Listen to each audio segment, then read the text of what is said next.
भाजप नेते माधव भंडारी यांनी 26/11च्या हल्ल्याबद्दल गंभीर आरोप केले। या हल्ल्यामध्ये काँग्रेस आणि राष्ट्रवादीचा देखील हात होता असा दावा भंडारींनी केलाय। यावर काँग्रेसचे माजी मंत्री अनीस अहमद यांनी भाजपवर प्रतिवार केलाय। मी तेव्हा मंत्रालयामध्ये होतो, कसाब आणि त्याच्या साथीदारांनी गुजरातच्या समुद्रातून बोट हायजॅक केली, मात्र गुजरातनं आम्हाला ही गुप्तचर माहिती दिली नाही। तेव्हा गुजरातचे मुख्यमंत्री कोण होते असा उपरोधिक सवाल अहमद यांनी विचारलाय।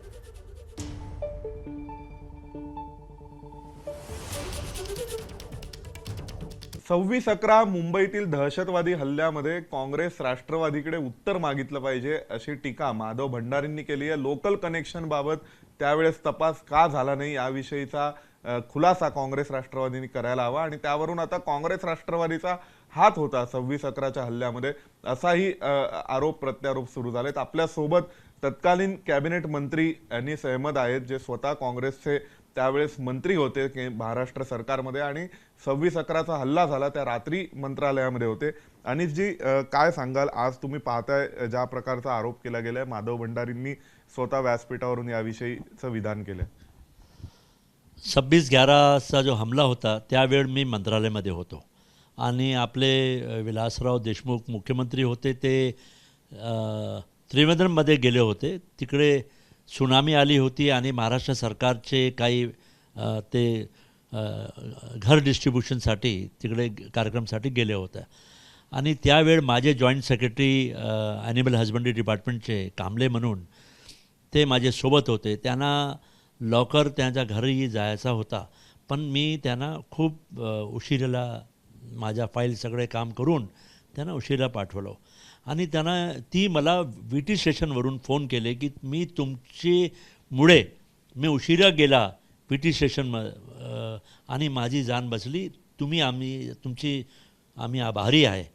तो मला सगळं फर्स्ट इन्फॉर्मेशन मिळाले मंत्रालयामध्ये की VT स्टेशनमध्ये फायरिंग झालेली आहे। कोण आहे आम्हाला माहीत नव्हतं की आतंकवादी आहे की त्यावेळ TV मध्ये हे येत होता की एक गँगवार आहे, हे फर्स्ट इन्फॉर्मेशन होती। आणि मी ताबडतोब जॉनी जोसेफ आमचे चीफ सेक्रेटरी होते, त्यांना संपर्क केले।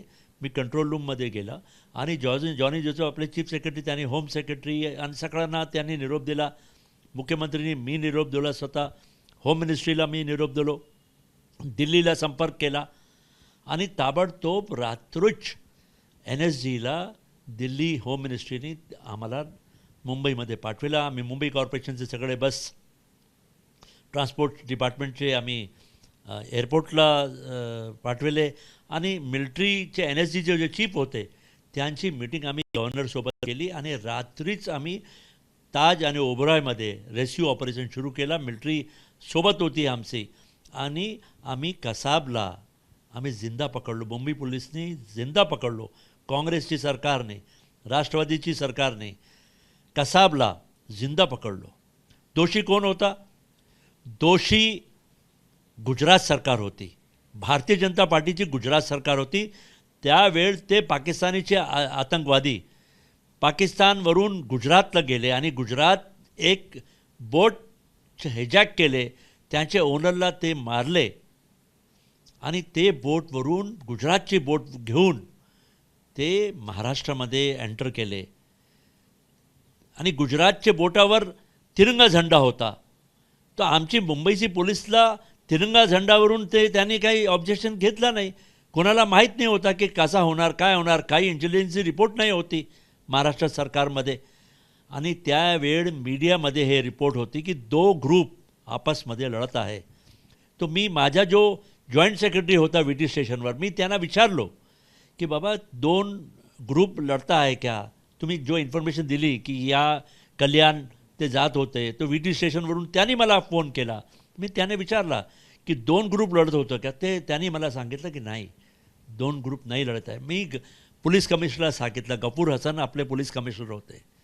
मी गव्हर्नरकडे गेले रात्री, त्यांची NSGची मीटिंग मी गव्हर्नर हाऊसमध्ये केली आणि त्यावेळ रात्रीच आम्ही ओबरॉय आणि ताजमध्ये रेस्क्यू ऑपरेशन सुरू केला आणि सगळ्या आतंकवादीला खतम केला आणि एक आतंकवादी चौपाटी मध्ये आम्ही जिंदा कसाबला पकडलो आणि नागपूरमध्ये त्यांना हँग आम्ही केला आणि महाराष्ट्र सरकारने खूप चांगला काम केले. लेकिन मला एक विषय तुम्हाला सांगितला पाहिजे की भारतीय जनता पार्टीची सरकार होती केंद्रामध्ये आणि भारतीय जनता पार्टीचे प्रधानमंत्री होता केंद्रामध्ये आणि जम्मू काश्मीरचे एक मुख्यमंत्री होते आणि त्यांची मुख्यमंत्रीची डॉटर होती आणि एक एअर इंडियाच्या प्लेन तुम्ही अफगाणिस्तानमध्ये अगर तुम्हाला माहीत आहे खंदारमध्ये एक हायजॅक केले. खंदारमधून गेले, सगळे पॅसेंजर होता आणि खंदारमध्ये गेल्या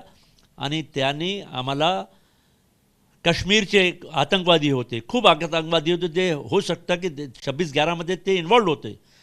तो भारतीय जनता पार्टीनी 26/11मध्ये जो हमला होता ते अफगाणिस्तानचे खंदारमध्ये जे आतंकवादी होते तेच आतंकवादी जो भारत सरकारने त्यांना सोडलो, भारतीय जनता पार्टी सरकारमध्ये होता, जे खंदारचे आतंकवादी ते मुंबई आतंकवादीमध्ये इन्वॉल्व होते. हे माझा आरोप आहे. सर, पण अनेकदा याच्या लोकल कनेक्शन बद्दल चर्चा होते. मागे एकदा राम प्रधान यांनी 2 इंग्लिशी इंटरव्ह्यूज दिले, त्यामध्ये ते म्हणले की मोल होता, काही लोकल कनेक्शन होतं, त्याबद्दलचं आम्ही इन्व्हेस्टिगेशन करू शकलो नाही. तुम्ही या राम प्रधानजी त्यावेळी पूर्वी केंद्रीय गृहसचिव राहिलेले आहेत, तर तुम्ही आता या सगळ्याकडे कसं पाहता की हे जे आरोप वेगवेगळे होतात दोन्ही बाजूनी 26/11च्या हल्ल्याबाबत आणि टोकाचे आरोप आहेत? ते आरोपमध्ये काही खोटा आणि शक्य काय आहे आम्हाला माहीत नाही. अजितदादांनी, अजित पवार साहेबांनी इंटरव्ह्यूमध्ये सांगितलं आहे की आम्ही चौकशी करा, तर ते चौकशी करणार आहे. महाराष्ट्र सरकार चौकशी केला पाहिजे. तर अगर राम भंडारेने एक आरोप केला आहे तर त्याची चौकशी होला पाहिजे. पण मला एक सांगायचं आहे की भारतीय जनता पार्टीची सरकार गुजरातमध्ये होती, भारतीय जनता पार्टी केंद्रामध्ये होती. खंदारच्या आतंकवादीचा हमला होता त्यांच्या पण भारत सरकारने, राज्य सरकारने त्याची इन्क्वायरी लावली पाहिजे आणि कोण कोण आतंकवादी खंदारमध्ये होते तेच आतंकवादी मुंबई अटॅकमध्ये होता की नाही होता या इन्क्वायरी केला पाहिजे. आणि Bharatiya Janata party is responsible खंदारसाठी आणि भारतीय जनता पार्टी खंदारमध्ये आपल्या एअर इंडियाचे पॅसेंजर सगळे दिले, त्यांचेवरून आपले जम्मू काश्मीरचे आतंकवादी त्यांनी दिला, एक्सचेंज केला, त्यासाठी आपले 26/11चा हमला झाला. या माझा आरोप आहे. तुम्ही गुजरातचा पण उल्लेख केला, तर गुजरातकडून पण तुम्ही उत्तर मागणार का? ज्या प्रकारे भाजपने मागितलंय की गुजरात सरकारची त्यावेळी चूक होती असं वाटतं तुम्हाला? हो, गुजरातची खूप मोठी चूक होती. गुजरात सरकारने महाराष्ट्र सरकारला काही इंटेलिजन्स इन्फॉर्मेशन दिला नाही. मी फिशिंग मिनिस्टर होता त्यावेळी, मी कॅबिनेट मंत्री होता, विलासराव देशमुख मुख्यमंत्री होती, मी कॅबिनेट मंत्री होता, फिशिंग मंत्री होता. आमच्या इंटेलिजन्स आहे तो गुजरात सरकारने त्यांचे फिशिंग डिपार्टमेंट, त्यांचे होम मिनिस्ट्री, त्यांचे पोर्ट डिपार्टमेंट तिकडे त्यांचे पाकिस्तानचे आतंकवादी ते एक बोट हायजॅक केला, त्यांच्या ओनरला मारला, त्यांचा मर्डर केला आणि गुजरातची बोट घेऊन ते मुंबईमध्ये एंटर केला. तो कोणाची जबाबदारी होती? ते गुजरात गव्हर्नमेंटची जिम्मेदारी होती. तिकडे कोण मुख्यमंत्री होता तुम्हाला माहीत आहे. ते आम्हाला इन्फॉर्मेशन गुजरात सरकारने महाराष्ट्र सरकारला काय इन्फॉर्मेशन दिला नाही मुंबई पोलिसला, हे आम्ही त्यांना गुजरात सरकारला विचारतो, भारतीय जनता पार्टीला सरकारला विचारतो. ते खंदारच्या कशासाठी तुम्ही सगळे आतंकवादी तुम्ही सोडलो, हे खूप मोठा चूक होता. भारतीय जनता पार्टीचा सगळा मोठा चूक, तुम्ही आतंकवादीला का सोडलो, हे माझा प्रश्न आहे. आपल्या सोबत होते अनीस अहमदजी, ज्यांनी आता भाजपला प्रश्न विचारलेला आहे अनेक मुद्द्यांच्या आधारे की 26/11च्या हल्ल्याविषयी आमच्याकडे उत्तर मागत असताना भारतीय जनता पक्षाने देखील त्यांच्यावर असलेल्या जबाबदारीची उत्तरं दिली पाहिजेत. व्हिडिओ जर्नलिस्ट वेद पांडेंसह सोमेश कोलगे, एबीपी माझा, नवी दिल्ली. एबीपी माझा, उघडा डोळे बघा नीट.